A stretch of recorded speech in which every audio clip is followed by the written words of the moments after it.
All right, we're on chapter 29, Tug of War. Remember, Claire just left off with Jim Dandy's mother, and she was giving her the screen and giving her a riddle in case she needs it for bodacious deep think. Up the sandhill I struggled with the third screen door, Duke's mouth blazing above me all the while. Up top I found my cousin heaping mining equipment on his shoulders, all ready to push off without me. But as soon as he saw what I was holding, he dropped everything. "Where'd you get that?" he demanded. "Jim Dandy sent me for it," I answered, keeping my word to 2 cents eel tongue. Remember, she didn't want them to know. "Hand it over," he growled. Snatching the screen, he sailed off toward the back side of the island, holding the screen above his head by balancing its middle bar on the tip of his horn. I grabbed the torch that Duke had left behind and gave chase. Finding the others wasn't a problem, not with the way they were squabbling about who found the shooting star first. Duke quieted them by galloping to the rescue with the screen. "Here's the third screen," Duke gasped, all out of breath. "Where'd you get that?" Biz squeaked suspicious-like. "What does it matter?" Duke griped. "It's a screen, isn't it?" He's trying to take claim for that when it was really Claire. "Sure looks like a screen," Stump said, grinning kind of simply at Duke. "There's more to you than meets the eye," Jim Dandy swatted Duke on the back. "And as I've always said it, now if you'll just give me that old lady's key." "You stole her key?" Biz Shutter squeaked. "Borrowed," Jim Dandy corrected. "We'll take it back when we're done." Here Jim Dandy held a paw out for Duke to drop the key in, but of course the key was still in my pocket. Jim Dandy kept his hand out there, though, grinning as if he knew a secret. An embarrassed silence fell over us until finally I couldn't take it any longer and slapped the key in Jim Dandy's paw. By then Duke looked ready to bawl, but Jim Dandy wiped away the tears by dropping an arm over my cousin's shoulder and applauding his efforts. "Stealing a little credit, are we? Couldn't have handled it better myself, Duke. Old boy, you're going to be one of us yet." Turning to Stump and Biz, he rubbed his victory in by saying, "I told you not to worry." After that, Jim Dandy strutted around as if walking on stilts. The way he carried on about how nobody had trusted in him to contribute his fair share, well, it went miles beyond shameless, and of course it didn't leave him any time to chase Duke away by threatening to drop him off the wagon wheel bridge. What finally shut him up was Biz, who interrupted to squeak, "What about his star?" All right, so it seems like those guys just take everybody's credit, even though they're not the ones doing it. Chapter 30, Mining for Stars. Remember, they're in the ground. "You two," Jim Dandy ordered, pointing at Duke and me, "help Biz and Stump haul the mining stuff over here." "Hold on now," Biz squeaked. "That'll leave you all alone here." "Somebody's got to mark the spot," Jim Dandy said. "Somebody," Biz said, "but not you." Sounds like he doesn't trust him. "Nice try," Stump added. There followed a whole new argument that sounded like all their earlier arguments.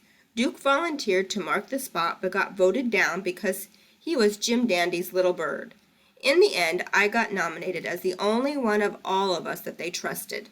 Translation, I looked too scared to try anything sneaky.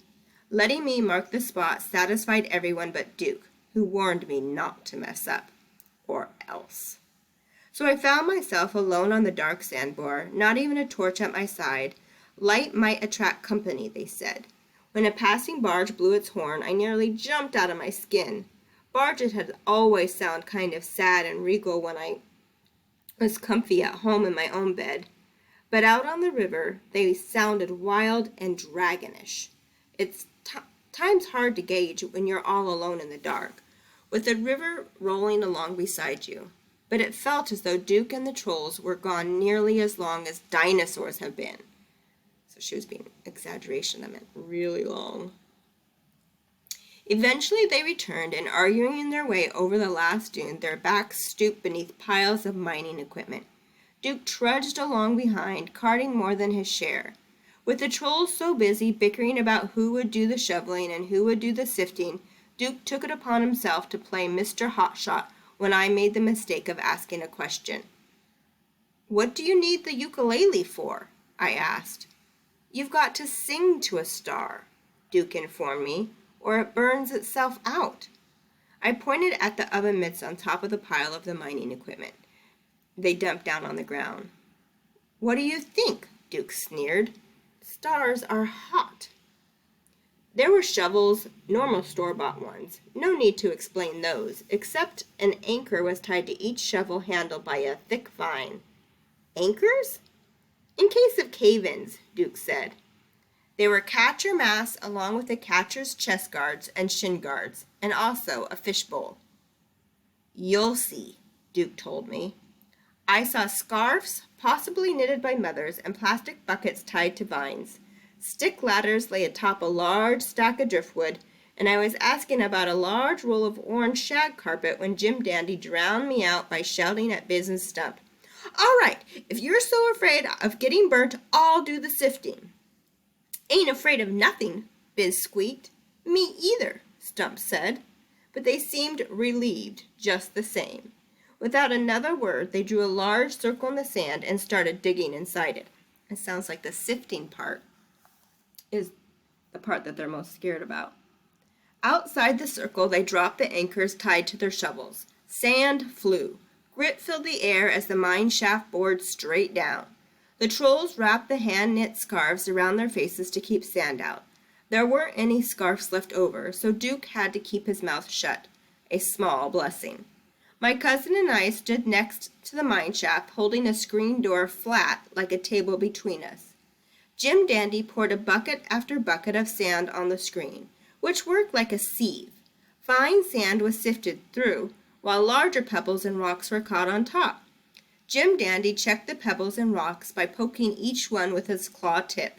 If a stone wasn't hot, he picked it up, sniffed it once or twice, and chucked it over his shoulder.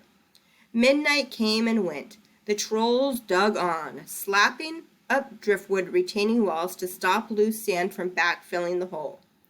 Working as fast as 10 men, they soon needed the ladders. There were cave-ins, but the anchor ropes tied to their shovels always allowed them to pull themselves out and keep right on digging. "I can smell a sweet one," Jim Dandy finally called out. Then I caught a whiff of something too. A scent not much of burnt cheese, but burnt caramel. Still, it was close enough to burnt cheese to make me believe that Duke actually had smelled something earlier. Then, without warning, Jim Dandy jerked away from the screen. "Ow!" he cried, waving his hand. "Hot! Hot! Get the fishbowl!" Duke panicked, dropped his end of the screen, and dove for the fishbowl. Pebbles flew everywhere. "No!" Jim Dandy wailed. Lunging for the hot stone, Jim Dandy got tangled up with the screen door, his foot punching right through it. All the commotion brought Biz and Stump racing back up the ladder. "It's here somewhere," Jim Dandy shouted. By then, he'd shaken loose the screen and was crawling on the sand, digging with his paws. Biz and Stump scrambled around beside him. Duke pitched in too, desperate to make up for having dropped the screen door. "It's here," Jim Dandy cried. "It burned me good." But they found nothing, or at least they found nothing until I spied a yellow-red glow in the sand about 20 feet away. "What's that?" I asked. The spot I noticed was shining under the sand like an underwater light in the nighttime fountain. "It's diving!" Biz squeaked. All 3 trolls leaped after it, whipping sand between their legs like dogs. When they caught up to the star, Jim Dandy grabbed the fishbowl and scooped it up. Biz stacked a bucket on top of the bowl, trapping it. Without a word, they jumped into their catcher's mask and chest protectors and shin guards. They're preparing for something. I don't know what it is. Duke and I had our noses pressed as close to the fishbowl as possible without touching it. Inside the bowl, a bumblebee-sized pebble pinged off the glass, glowing like an exploding diamond. The longer it ricocheted around, the fiercer its color, turning from yellow, red, to a hot pure white. Its buzz turned shriller, like a distant fire alarm. The smell of burnt caramel grew stronger. Once dressed in their catcher's outfits, the trolls pulled on their oven mitts and went to a crouch. From somewhere in the distance came a faint buzz that matched the louder one inside the fishbowl. 12 o'clock! Stump cried, pointing directly above them. A swarm of stars came slamming out of the sky faster than hummingbirds, brighter than mirrors at noon, louder than a hive of sprayed bees. I wasn't expecting this. Duke covered his head. I nearly did, but it was too amazing to miss. It was like being caught inside a thunder cloud full of lightning. It was like riding firework rockets that just exploded. It was like having a storm of beautiful sparks trapped behind your eyelids as you slept. They swooped down on us, aiming for the fishbowl. The trolls waited, crouched behind their oven mitts. 2 or 3 stars got past them, bouncing off the fishbowl. Fast and biting as they were, they still couldn't do any damage to the glass. Got one! Biz shrieked, dancing about with his oven mitts clasped together. Stump made a desperate leap at another, but missed. Jim Dandy impersonated a wooden post, maybe hoping a star would land in his mitt. Maybe hoping one wouldn't. As soon as Biz made his catch, a swarm of shooting stars lifted away as if scared. They hovered briefly overhead before flashing back into the night sky. Cowards! Jim Dandy shouted out, coming to life just in time to shake a fist at them. But the stars kept right on going until they vanished in the distance, leaving the night sky as calm and peaceful and untouched as a pond. What are they? I asked. Wouldn't you like to know? Duke said, hoping to sound as if he did. Sounds like Duke likes to pretend he knows more than he really does. All right, so I think they just caught 2 shooting stars, didn't they? Okay, we're getting closer.